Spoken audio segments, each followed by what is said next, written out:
क्या हो अगर एक डायरी तुम्हारा बीता कल नहीं बल्कि आने वाला कल लिखे? हर पल, हर फैसला, हर अंजाम।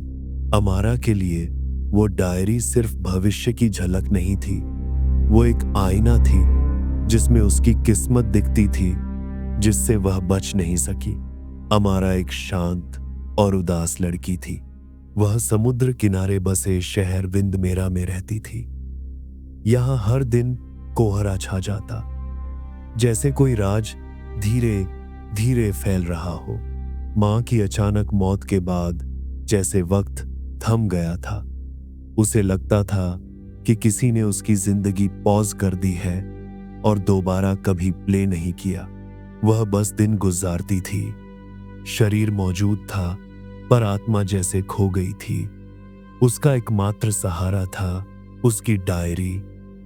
स्याही में भीगे पन्नों पर वह अपनी यादें लिखती थी। यह वही आदत थी जो माँ और उसने मिलकर शुरू की थी। अब वही उसका माँ से आखिरी रिश्ता बन गई थी। एक दिन जब हल्की बारिश अटारी की खिड़कियों पर गिर रही थी, अमारा ऊपर गई, शायद कुछ सुकून ढूंढने। लेकिन जो मिला वह बिल्कुल अनोखा था। पुराने कपड़ों और धूल के नीचे उसे एक चमड़े की डायरी मिली। उस पर सुनहरे अक्षरों में उसका नाम लिखा था, अमारा। उसने डायरी खोली। पन्नों से मिट्टी और वक्त की पुरानी महक आ रही थी। सभी पन्ने खाली थे। उस दिन उसने बस एक साधारण सा दिन का ब्यौरा लिखा, जैसे किसी खाली कमरे में धीरे से सांस छोड़ी हो।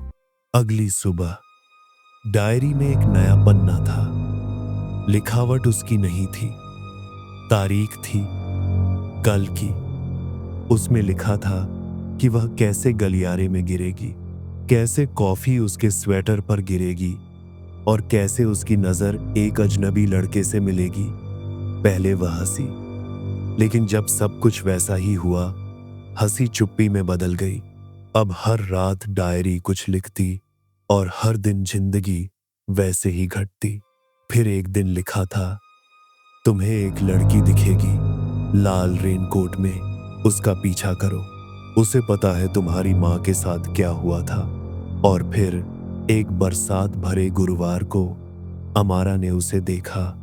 वह खेत के किनारे खड़ी थी, भीगी हुई, शांत, जैसे कोई सपना, पर उसकी आंखें जानी पहचानी थी।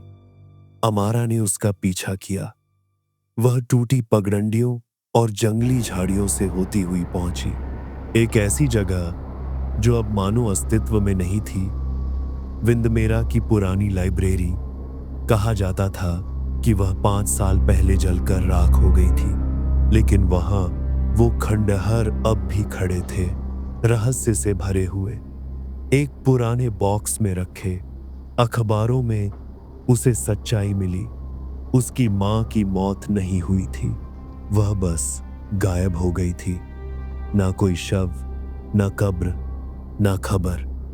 अब डायरी और गहरे राज खोल रही थी। नाम, घटनाएं और एक छिपी हुई दुनिया। एक पंथ था, क्रॉनिकल्स, ऐसे लोगों के बारे में जिन्हें भविष्य दिखता था।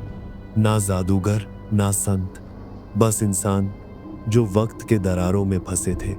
अमारा की मां भी उनमें से एक थी, और अब वही शक्ति अमारा के अंदर भी जाग रही थी। फिर आया अंतिम संदेश, 2 दिन में स्कूल में आग लगेगी, आरव तुम्हें बचाते हुए मारा जाएगा। तुम इसे रोक सकती हो अगर तुम उसकी कीमत चुकाने को तैयार हो। अमारा डर गई। उसने स्कूल जाना बंद किया, डायरी जला दी, आरव को खुद से दूर कर दिया। लेकिन भाग्य ने उसकी कोई बात नहीं मानी। हर रास्ता उसे उसी मोड़ पर वापस ले आया। आग लगने से एक रात पहले वह फिर उन चट्टानों पर पहुंची। समुंदर गरज रहा था, हवा तेज थी, और वहीं सुनहरी रोशनी में नहाई एक परछाई खड़ी थी, उसकी मां। ना भूत, ना सपना। मां ने बताया, डायरी कोई साधारण किताब नहीं थी, वो एक पुल थी हर संसार में उसकी परछाई कहानी को दोबारा लिख रही थी।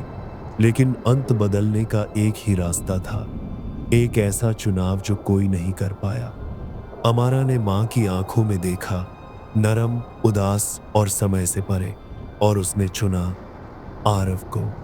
स्कूल खाली कराया गया, पुलिस को सूचना मिली, सबकी जान बच गई, लेकिन अमारा, वो बाहर नहीं आई। कई हफ्तों बाद आरव उसकी कब्र पर गया। कब्र पर रखा था लाल रेशमी स्कार्फ और उसके नीचे एक नई डायरी।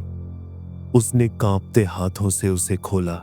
प्रिय आरव, अगर तुम यह पढ़ रहे हो तो चक्र टूट चुका है, और जो भी हो अपना अंत खुद लिखना। उसने ऊपर देखा, दिल जोर से धड़क रहा था। लेकिन फिर जंगल के किनारे आरव को लाल रेनकोट वाली लड़की फिर से दिखी, और उसी पल कहानी फिर शुरू हो गई।